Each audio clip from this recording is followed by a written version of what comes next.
Oh, I can take this shirt off, finally.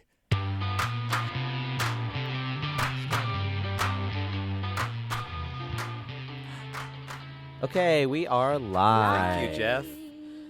Welcome to episode 2 of Up for a Challenge, the show where we challenge each other to do challenging things such as challenging each other.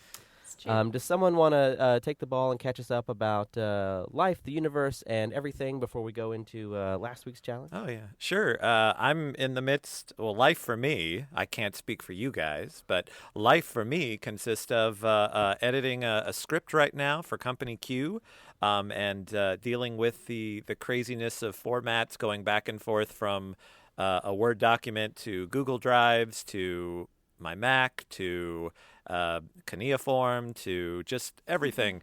So just trying to figure that out. And what else? I also saw Age of Ultron this week. Yes. Yeah. We were talking about that before we went live. We were. And it was hilarious. Yeah. And Sarah, would you like to talk about the Thanos little tease that happens in the mid-credit sequence of the movie? Right, you mean Dennis? Yes. You mean Dennis? Dennis. Dennis. Dennis, the purple guy, comes on and says he's going to do it himself with his magic glove of 6 fingers, Dennis, Thanos' idiot screw-up younger brother that still lives at Right. home with Mom. Yep. But if anything, it's because of how Jeff said it. So it's, Oh, God. a mix between Dennis and Dan and Yogurt. And I just heard Dennis in the movie theater. Ultron, Age of Dennis. Because isn't that creepier? It's not like you have an old school, but like, Yeah. my name's Dennis, and Sure. I'm going to destroy you. Like, Yeah. that's No one every would day. suspect a guy named Dennis. right. Tom, destroyer of worlds. Billy, bringer of death. Put a nice little name in front of it, and no one will suspect that guy. No one Yeah. will. So Dennis doesn't collect infinity gems. He collects... Girl Scout cookies. He collects the tops off of beer bottles because one day he's going to varnish them into a really awesome coffee table. But he just keeps collecting them. He's never going to do it. He's never going to do it. Never.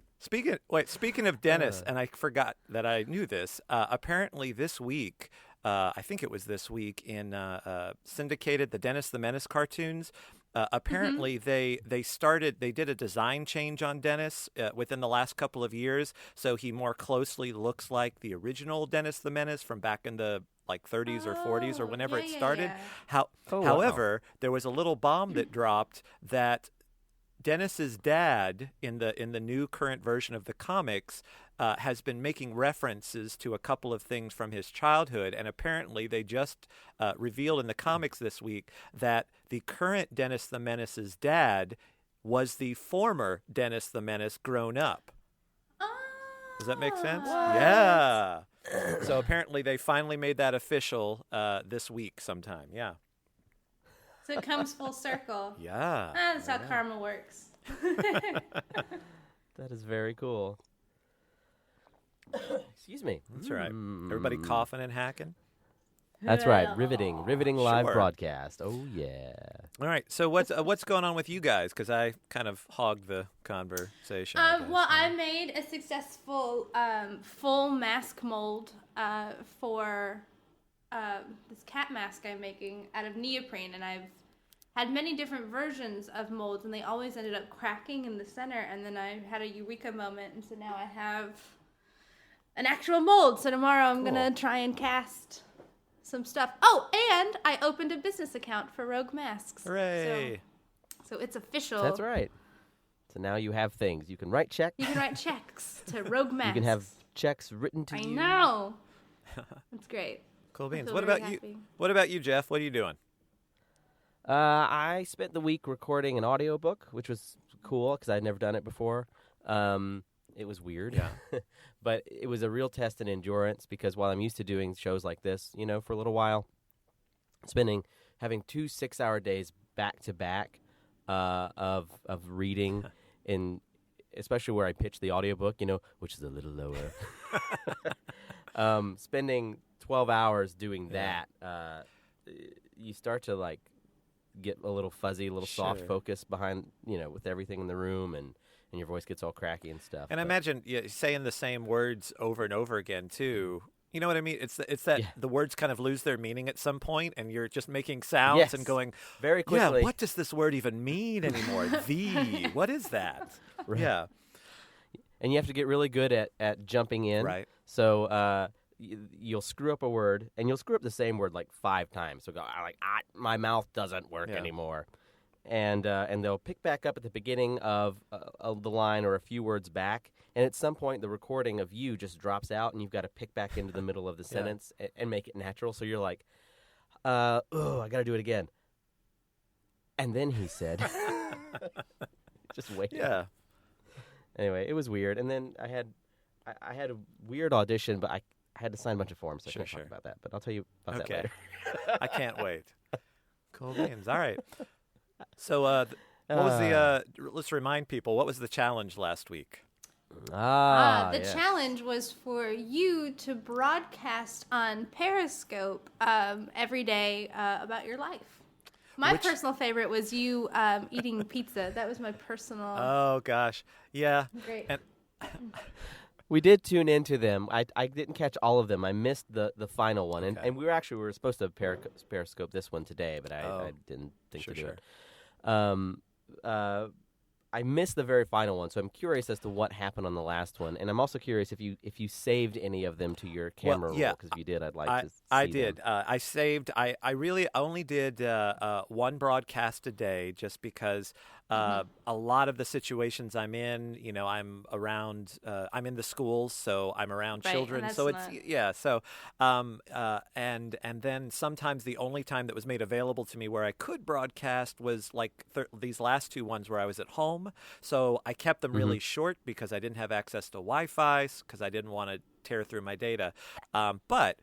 So this was kind of my experience with Periscope. I tried to just, watch other people's stuff and trying to figure it out, like not going to sort of outside sources to get reviews on Periscope and things like that. But as a general sense, I'd say it was fun. It was interesting.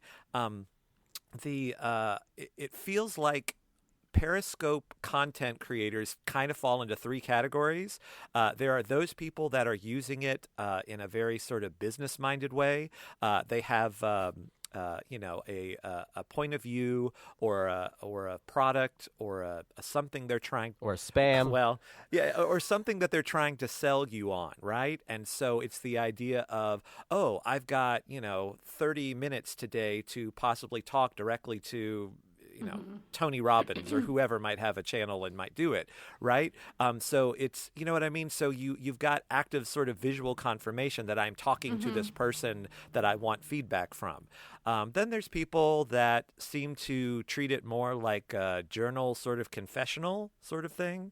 What I mean?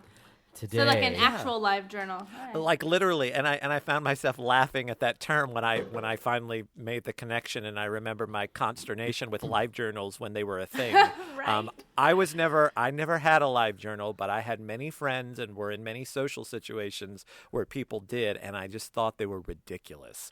Aren't they? You can still go back and read some of them. Yeah.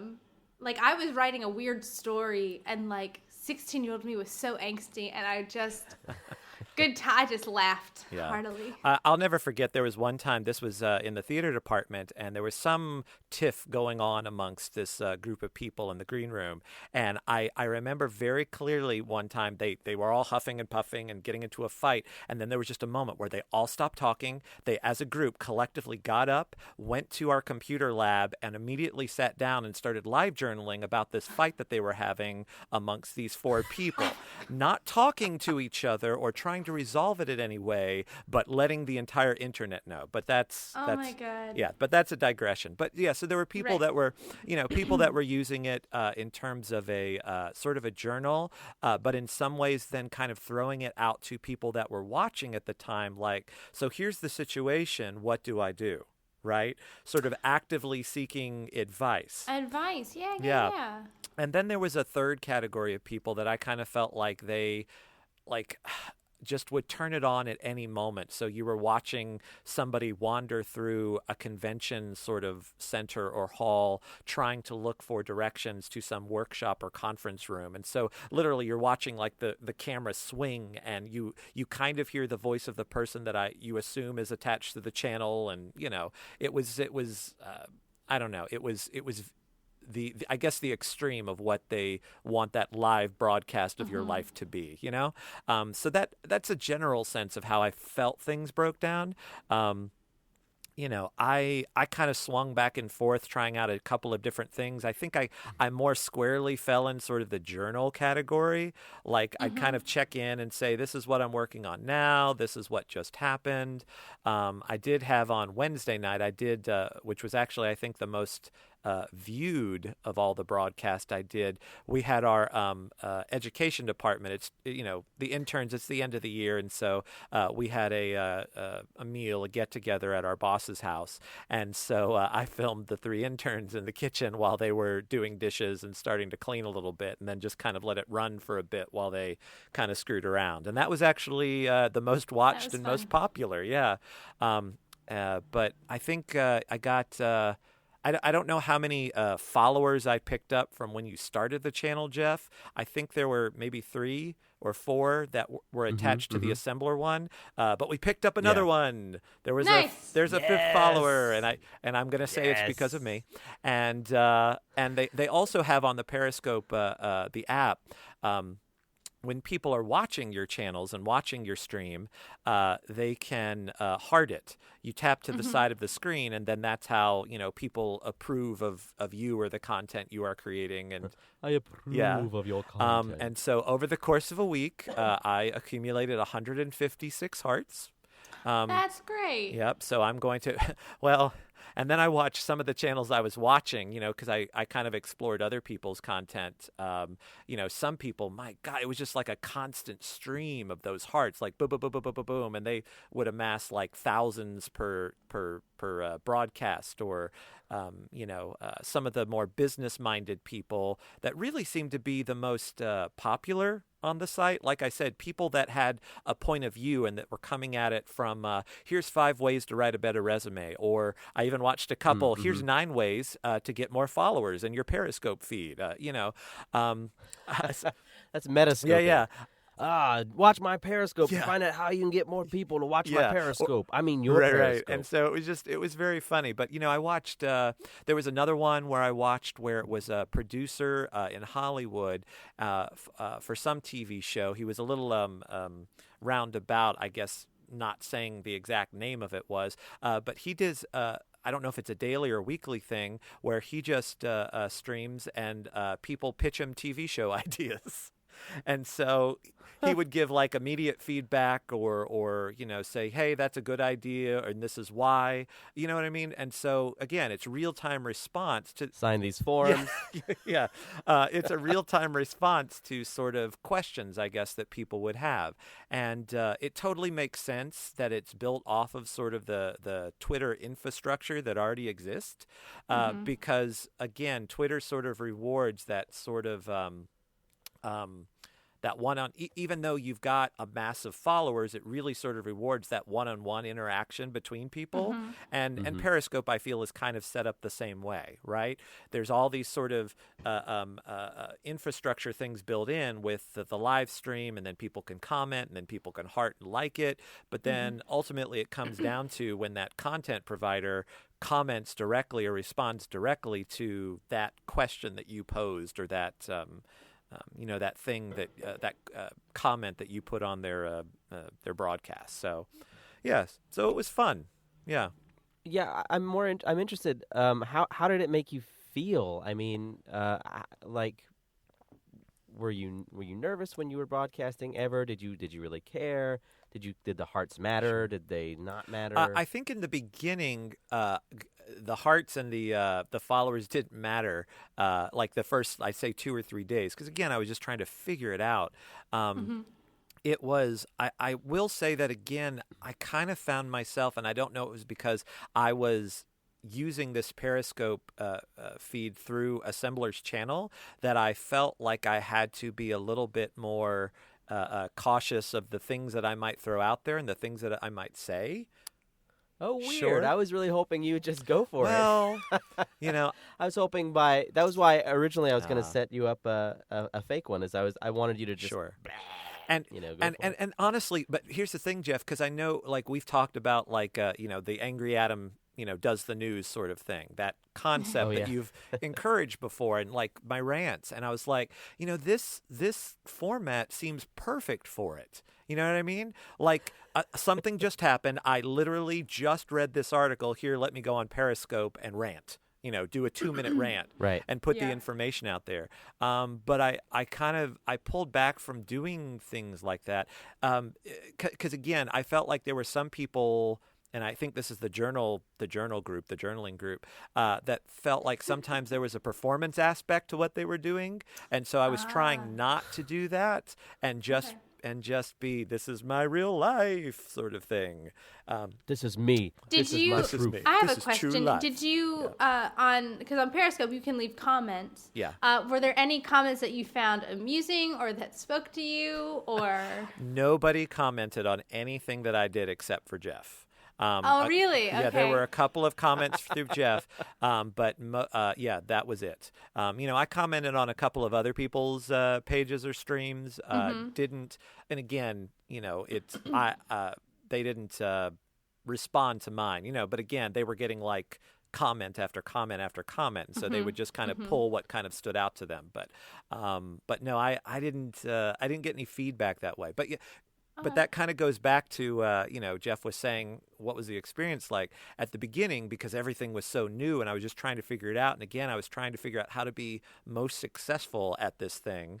And then I got a little discouraged, I'd say Thursday and Friday, of going, oh, well, I don't have that many followers and I've only gotten this many hearts. And so, I got maybe a little discouraged about that, which seems kind of silly. But isn't it funny that that social media makes you crave attention from total strangers? You know what I mean? And it's like, oh, I'm not getting as much attention, so what's wrong with me? And I think that's so interesting with the psychology, of this generation of, oh, well, I have this many followers on my Twitter account, or I have this many followers on my Instagram. But it's like, do you know who they are? No, but they follow me. And it's like, they hang on my every word. Yeah, but you need like a false sense of getting accolades, of like a false sense of people care. Yeah. And I think that's great in some ways, but in other ways I think it's false inflation of, I'm so important. You know what I mean? Like when we drive around in Atlanta, like there's people who aren't courteous drivers or whatever, and it's just, I don't know. Yeah. I'm ranting. Is this the origin of I'm so important?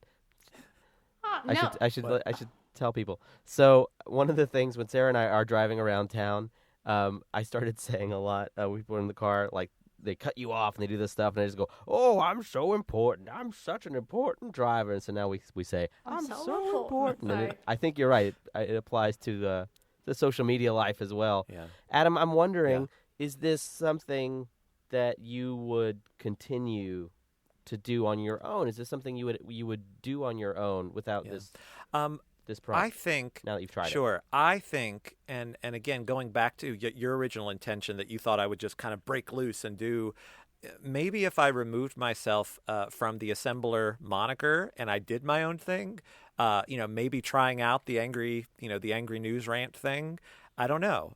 That might be, and again, it might come back to that I wouldn't necessarily care then if I was getting likes or followers or anything, because I was putting out something that I personally cared about and believed in. You know what I mean? Which then often comes down to when things kind of take off and become popular, because you've got somebody that's putting out something that's personal and unique to them. So I don't know. It's definitely it's definitely a thought in my head. I feel right now. Having limited access to Wi-Fi, and so not being able to necessarily do it at home free will, where I think I would really be able to let loose because let's be honest, I can't really, you know what I mean? I can't really let loose where I have the most access to Wi-Fi at work. So there was a guy that was fired for that years ago here. So so I don't know. So it's a thought, but I think maybe if I can come up with a unique point of view. Again, be original and put something out there, then I think I would definitely want to play with this format a little bit more. Yeah. I mean, you've definitely inspired me to try it out. I think it would be really fun. And I think, like, instead of talking about my life or whatever, like showing the masks making and like showing physical theater. And I think it's really great to sort of talk about the process of maybe doing that. I don't know. Yeah. I've thought about it, but you inspired me to do it because I was like, oh, well, you and I are very similar when it comes to social media. And I was like, it looks like fun. Yeah. So you converted me. I want to try it for a while, but I noticed the first time I did it, I was really nervous. Yeah. And which I thought was weird for me. And I'm like, why am I letting all these people into my life? And it was at trivia night or whatever. And I'm like, I should be hanging out with my friends, which I was doing. But I was like, but this is also like a cool thing to show people. Yeah. So I'm going to show people this. Mm-hmm. But then I was thinking, but is that okay with the people that I'm hanging out with? So I was using it differently than a live journaling thing. It was sort of a live event thing, which is, I think, the thing that interests me more in using it, because I don't really care to live journal. Sure. I mean, on Periscope, I don't really know what I have to say.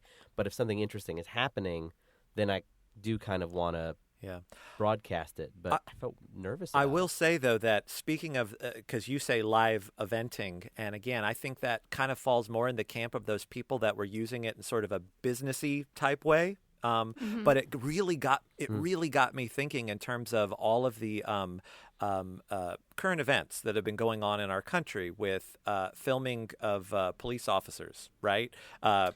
Catching them doing things that contradict police reports and things like that. I was like, this would be a really interesting, great tool, right? To immediately get that sort of get that video, get that response out there. I think you might run into some problems if there's, if they shoot somebody, things like that. I don't know what the legal implications would be. Right, but like I think about what you're saying is you could live report almost in a way, and I think about like yesterday, this horrible incident occurred. A plane crashed on the interstate in Atlanta. I heard about that. Yeah. Yeah.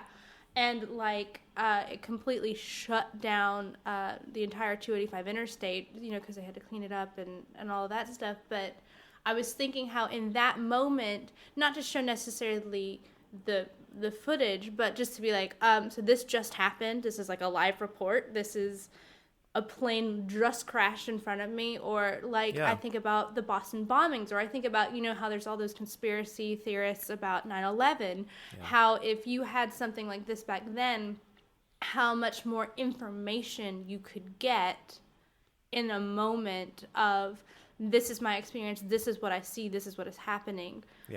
As opposed to when Russia and was it Crimea, they were having their conflict, and people were live tweeting. If you could add then that other layer on it, the periscoping with the live tweeting, then it's I think you would have more awareness of the things that happen outside of your bubble. Well, and Periscope is built on the back of Twitter, so I think that's part of the plan.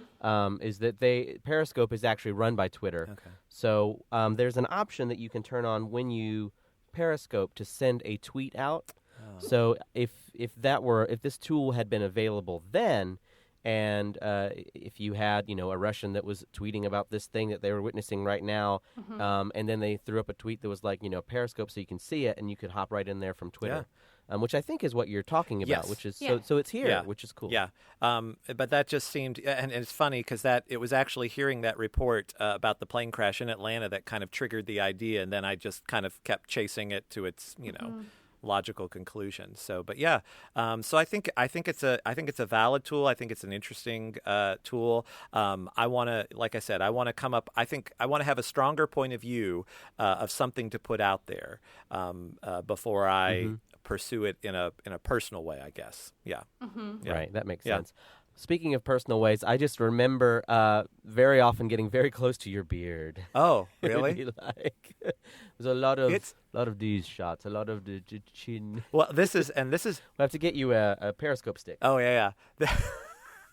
You know that they That's have true. selfie sticks now that look like a person's hand. Ah, so yeah. you Oh, can, it's You terrifying. can look like that you're holding Why do you someone's want hand. that? I don't know. Yeah. I don't know. Why does anybody want that? So you don't seem Um, lonely. But since we are trying to keep it short, per Jeff's request, Adam, I think you should tell us what your challenge is. You came up with one for the group. Yeah, I do have a challenge, and this is, I guess, more of a sociological one. I was reading an article. Surprise, a couple of weeks ago, and this was a Paul Krugman piece, and he's an economist that writes op-ed columns for a couple of papers, and I really like him because he has a very nuanced sort of analysis of what works, what doesn't work in our economy, and more broadly, what works and doesn't work in our political system. And so the article was about acknowledging when you are wrong. He was making the point of a lot of conservatives and Republicans that currently are in our Congress that a couple of years ago were, talking about the one example he threw out, Obamacare. Okay, when the Affordable Care Act is fully implemented, premiums are going to skyrocket. Only the sick are going to sign up for it. People are going to sign up for it and then not pay. And then, it's going to be hundreds of thousands of jobs are going to be lost. And so now we are, I think we're 2 full years from full implementation of the laws. And literally none of those predictions have come to pass. And some of it, he blames the media for not holding accountable those people in power of saying, so remember those things that you predicted, Right. those dire predictions a couple of years ago? They're all completely untrue. Or he made the point of, there's the talk of people want to go to war with Iran right now. And a lot of the people that are making that case are the same people that made the case to invade Iraq, and based on information that was completely wrong. And so there's Right.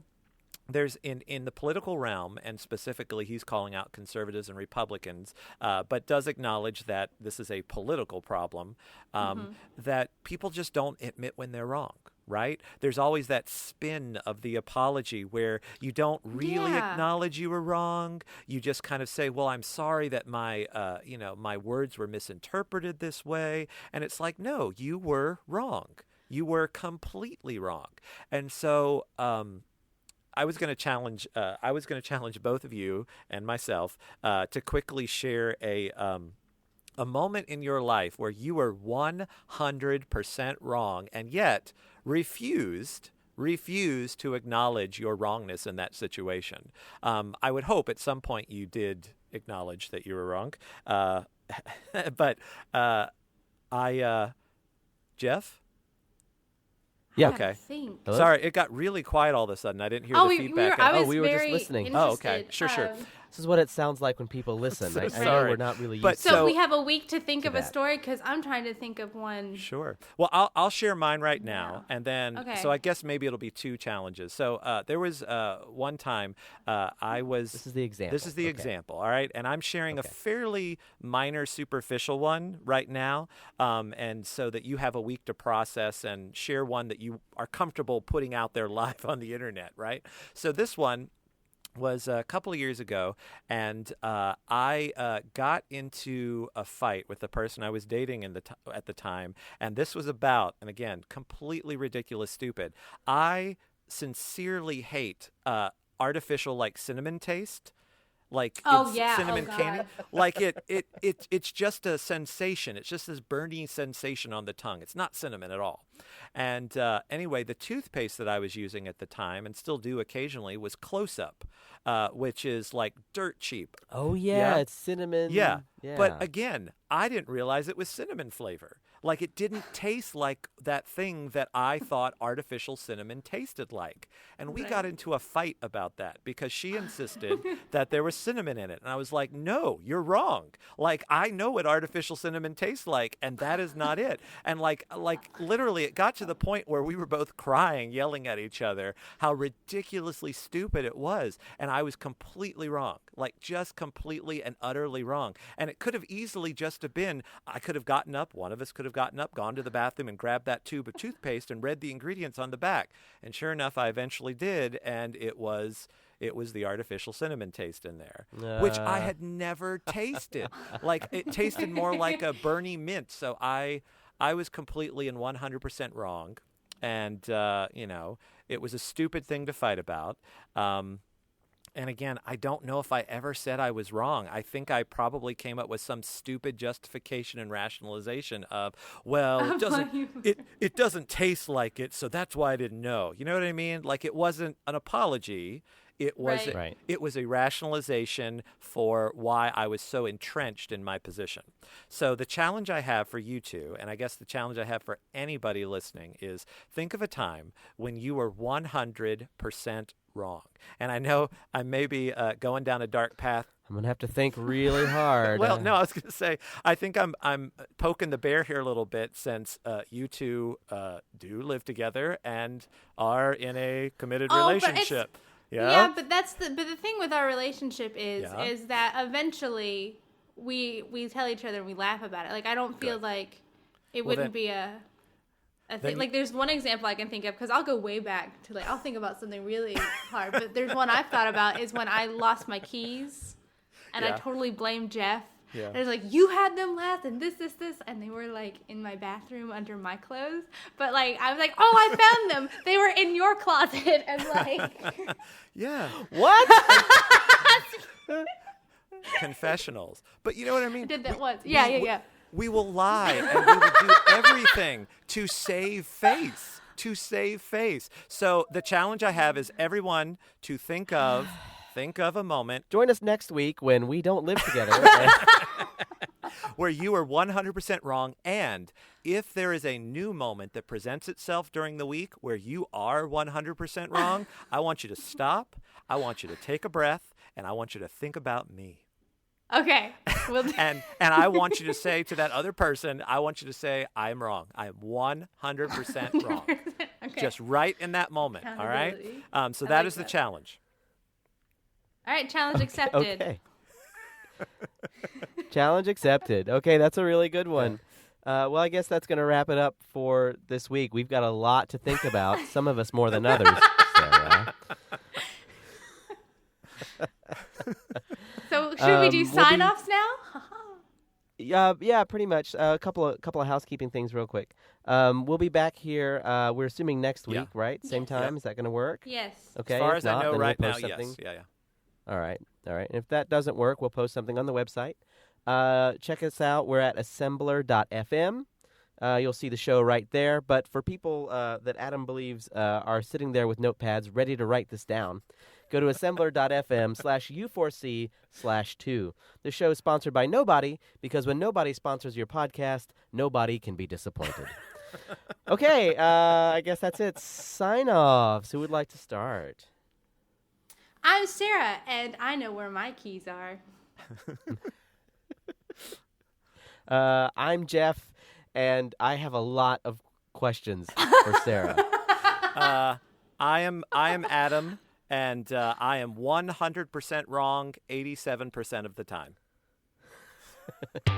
Okay, thanks for watching, and we'll see you next week. Bye-bye.